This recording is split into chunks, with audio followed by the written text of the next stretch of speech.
Et salut tout le monde, bienvenue sur ma chaîne Lorenzo High Tech. Aujourd'hui on va parler de smartphones et particulièrement de la marque Xiaomi. Tout simplement ils ont annoncé trois nouveaux smartphones, le Xiaomi Redmi K40, K40 Pro et K40 Pro Plus. Intéressant en termes de prix par rapport aux caractéristiques qu'ils présentent. Malheureusement la mauvaise nouvelle c'est qu'ils ne seront pas disponibles pour l'Europe, c'est que pour le marché asiatique. Mais bon, on a l'habitude, souvent les modèles Redmi K sont toujours destinés que pour l'Asie. Mais il ne faut pas s'inquiéter parce que soit vous avez le choix de les importer ou sinon vous patientez 1 à 2 mois parce qu'on aura un autre smartphone sous un autre nom qui sera destiné pour l'Europe et qui regroupera tous ces caractéristiques.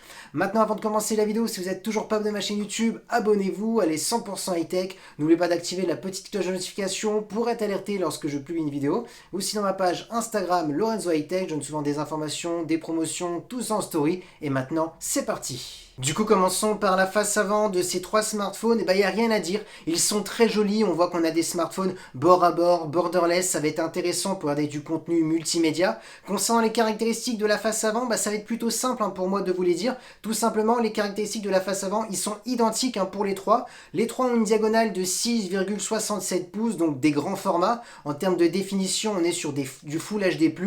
La technologie d'écran, on est sur de l'AMOLED et on a un taux de rafraîchissement de 120 Hz. Donc là, c'est quand même plutôt intéressant pour les trois modèles. On voit qu'ils n'ont pas négligé l'écran, de l'AMOLED, du 120 Hz pour les jeux vidéo, pour de la fluidité lorsque vous naviguez sur Internet, du Full HD+. Donc voilà, pour l'instant, on a quand même de bonnes caractéristiques. Parlons maintenant de qualité photo. Alors là, les trois smartphones ont une petite différence au niveau du capteur principal. Après, les trois autres capteurs, c'est identique. Pourquoi il y a une petite différence? Tout simplement, il y a des différences de prix entre les trois modèles. Bien entendu, j'en ai pas parlé, j'en parlerai à la fin de vidéo. Comme ça, vous allez enregistrer toutes les caractéristiques que je vais vous citer et vous allez vous imaginer un petit prix avant que je vous donne le prix. Comme ça, vous verrez si c'est plutôt intéressant ou pas. Donc du coup, le Redmi K40 commence avec un capteur de 48 millions de pixels en capteur principal. Le Redmi K40 Pro, il commence avec un capteur principal de 64 millions de pixels. Et le Redmi K40 Pro Plus, où là c'est vraiment le modèle le plus premium, il a un capteur de 108 millions de pixels. Donc là, ce sera vraiment le meilleur en termes de qualité photo. On aura surtout énormément de détails avec ce capteur de 108 millions de pixels. Et concernant les deux derniers modules, on a un module ultra grand angle de 8 millions de pixels pour les trois modèles et un télémacro de 5 millions de pixels, pareil pour les trois modèles.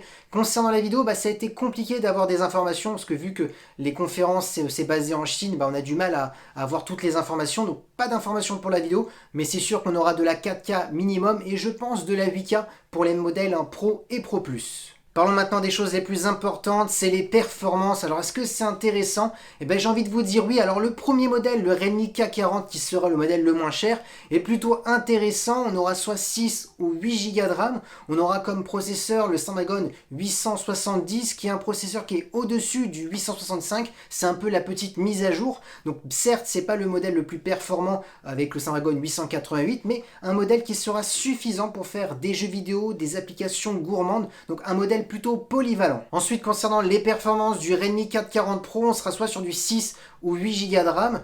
Et pour le K40 Pro Plus, on aura directement 12 Go de RAM. Donc là, on voit qu'on est vraiment sur la version la plus premium.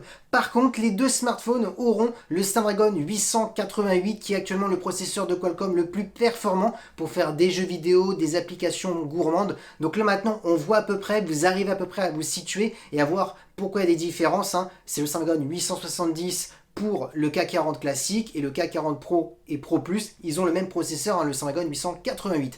Concernant le stockage, on aura du 128 Go pour les deux premiers, c'est-à-dire le K40 et K40 Pro. Alors on commence à 128 Go, ce qui n'est pas le cas pour le K40 Pro Plus, où là on a directement 256 Go. Et concernant la batterie, on est sur une batterie de 4520 mAh pour les trois, avec de la recharge rapide de 33 watts. Et concernant la connectivité, pareil pour les trois, on a de la Wi-Fi 6, du Bluetooth 5.1 et du type C pour les recharger. Du coup maintenant, vous voulez les tarifs, et maintenant je vous les donne. Le Redmi K40 qui est le modèle un peu le moins performant par rapport aux 3, il commence à 250 €. Donc là, vous voyez que c'est vraiment un prix plutôt attractif concernant ses performances. Le Snapdragon 870 qui est un peu plus au-dessus par rapport au 865. On a un taux de rafraîchissement de 120 Hz concernant l'écran, un écran AMOLED. On a quand même plusieurs capteurs photo plutôt intéressants, même si c'est pas le meilleur. Donc à partir de 250 €, je sais pas ce que vous en pensez, mais moi je trouve que c'est quand même plutôt intéressant.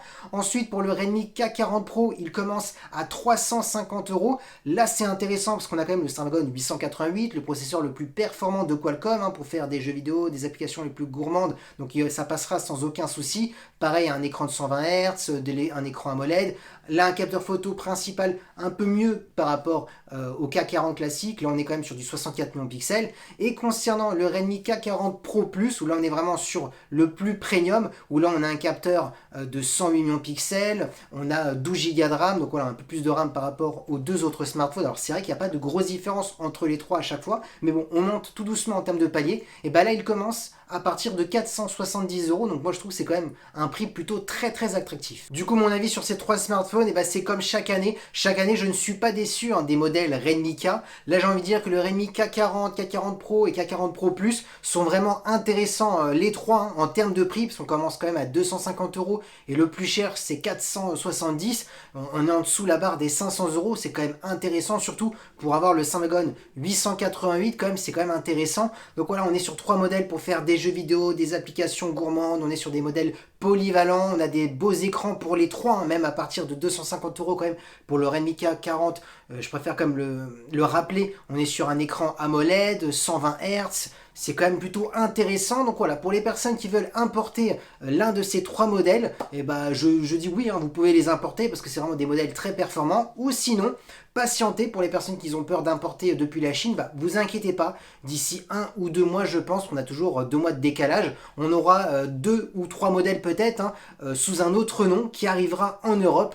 Par contre, c'est sûr, il y aura des prix un peu plus élevés avec toutes les taxes, toutes les TVA.